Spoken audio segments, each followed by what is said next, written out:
माधोपुर गांव के किनारे से मंगल चचा और रामो कशीपुर की तरफ रवाना थे।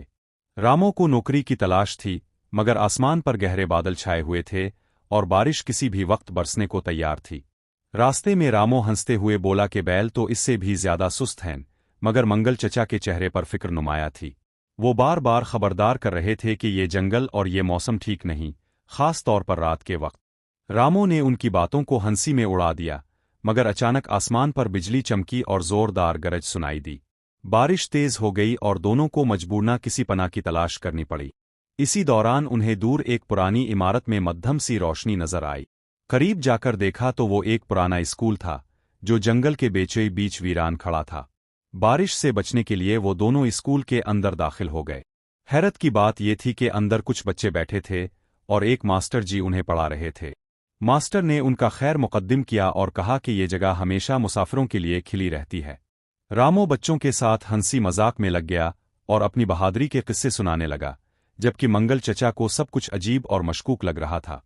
इसी दौरान मास्टर जी ने एक खौफनाक कहानी सुनाई कि कई साल पहले इस स्कूल की पूरी क्लास पुरस्कार तौर पर गायब हो गई थी और आज भी रात के वक्त उनकी आवाजें सुनाई देती हैं। रात गुजर गई, मगर मंगल चचा को नींद न आई। अगली सुबह वो दोनों कशीपुर की तरफ रवाना हो गए।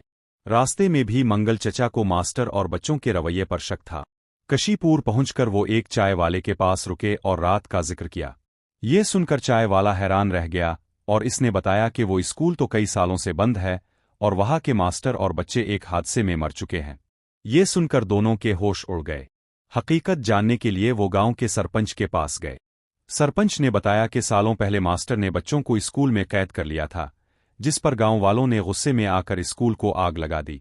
इस आग में मास्टर और तमाम बच्चे जलकर मर गए और तब से उनकी रूहें वहां भटक रही हैं। सरपंच ने खबरदार किया कि चूंकि वो वहां रात गुजार चुके हैं, इसलिए अब वो उन रूहों की नज़र में आ चुके हैं और उन्हें एक और रात का सामना करना होगा। सरपंच ने उन्हें अपने घर में ठहरने की जगह दी, मगर रात होते ही अजीब आवाजें आने लगे। अचानक वही बच्चे और मास्टर उनके सामने आ गए, आंखें सुर्ख और चेहरे खौफनाक। उन्होंने रामो और मंगल को अपने साथ चलने को कहा।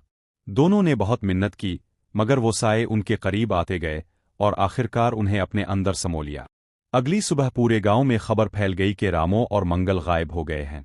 लोग अफसोस कर रहे थे कि वो बेखबर थे और इसी मनहूस जगह को अपनी आखिरी मंजिल बना बैठे।